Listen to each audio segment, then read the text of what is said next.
je vais parler de quelque chose. Je vais parler de Chris Rock. C'est son attitude qui me dépasse. C'est son attitude qui m'épate dans toute cette histoire. Après qu'il ait reçu cette gifle publique, cette humiliation aux yeux du monde entier, le monsieur a eu la force, je ne sais pas où est-ce qu'il a trouvé ce genre de force, de ne pas réagir. Ah, les amis, vous ne comprenez pas. Vous ne comprenez pas ce que ça fait. Qu'est-ce qui s'est passé après qu'il a été giflé? Le gars a même sorti une autre blague. Il a utilisé cette expérience il a créé une autre blague pour toujours, je sais pas moi quoi, amuser le public. Les gens ne comprenaient pas parce qu'au départ on se disait c'était peut-être un truc qu'ils avaient préparé à l'avance. Lui ne savait pas, il se disait peut-être qu'il n'a pas compris ce qui se passait. Il a vu Will Smith venir vers lui et puis tout d'un coup, il sait pas, on le gifle. Il s'est dit mais attendez un peu, je comprends pas.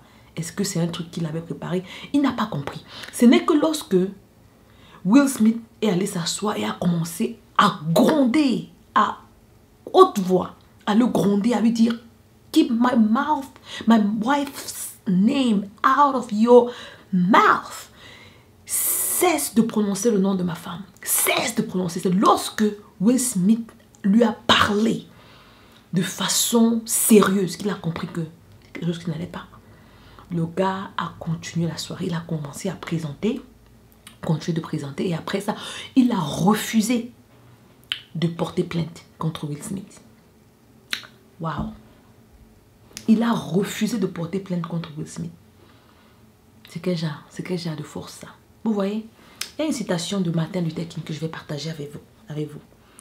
La citation dit: la mesure ultime d'un homme n'est pas où il se situe dans les moments de confort. Lorsqu'il est à son aise, l'homme ne se mesure pas à ça. La mesure ultime d'un homme n'est pas là où il se situe dans les moments de confort, mais où il se situe dans les moments de challenge et de controverse. Lorsque vous êtes contrarié, lorsque vous êtes critiqué, lorsqu'on est en train de vous foudroyer, comment est-ce que vous réagissez?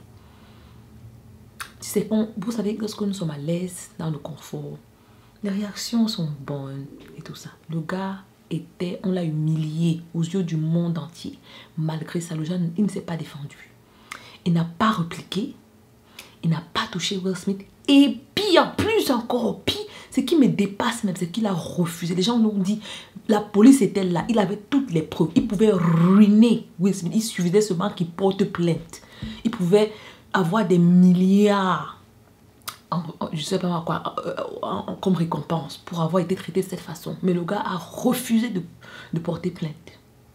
Je suis sûr que si c'était vous et moi là, on allait sauter sur l'occasion sans réfléchir. Et ça, c'est pourquoi Chris Rock aujourd'hui est en train d'être célébré de toutes parts. Il a reçu tout genre de compliments. Tout genre de compliments. Vous voyez? Vous voyez ce que la colère peut faire. Au lieu que Will Smith soit célébré pour le nouveau prix qu'il vient de recevoir, c'est plutôt quelqu'un d'autre qui a vendu sa gloire. Il a, à cause des émotions. C'est ce que la Bible nous dit. Veillez sur votre cœur. Gardez votre cœur plus que toute chose. Plus que toute chose. Veillez sur vos émotions. Ne laissez pas la colère vous voler ce qu'il y a de plus précieux dans vos vies. Votre carrière. Beaucoup de gens ont perdu leur carrière à cause de la colère. Ils ne pouvaient pas se contrôler. Ils ne pouvaient pas se contrôler. Le fait de réagir bêtement aux situations comme ça. Donc, voilà, là une leçon, je ne sais pas, mais pour agir comme Chris Rock, je crois qu'il faut véritablement un niveau de maturité solide parce qu'il n'a pas réagi sur le coup de ses émotions. Je suis sûre qu'il était humilié, il avait honte, il était écœuré, mais il est parti. On lui a demandé, par partage tes émotions. Le gars n'a pas parlé. Même des semaines après l'événement, il a refusé de parler. Il a dit, pour le moment, j'ai des choses à faire. J'ai plutôt un show à faire. Je me prépare pour mon show. Il ne s'est pas prononcé sur la situation. Il n'est pas allé dire, oh, je pense qu'il est un connard et tout ça. Il n'a pas parlé. Il s'est retiré. Il s'est retiré. Il est parti. Après la soirée, il est parti. On dit, il est parti. Et c'est ça. C'est ça le comportement des grands. Il faut savoir partir, ne pas réagir. Laissez le temps. Laissez le temps prendre soin des gens. Laissez le temps et les circonstances s'occuper parce que la vie a une façon de récompenser des gens pour leur mauvais comportement. L'académie s'en est chargée. Et aujourd'hui, Will Smith est là où il est.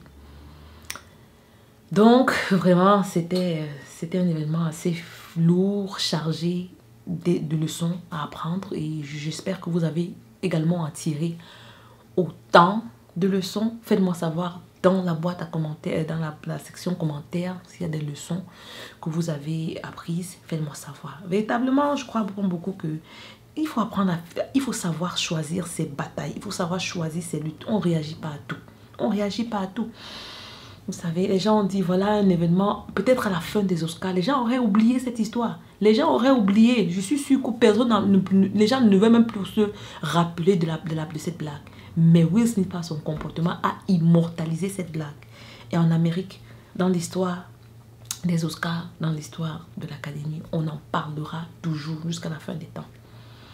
Donc, veillons sur nos émotions, les gars, des amis, la famille. Et laissez-moi des commentaires dans la boîte.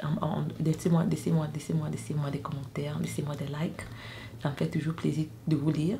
Et je vous dis à très bientôt pour une autre vidéo. Bye.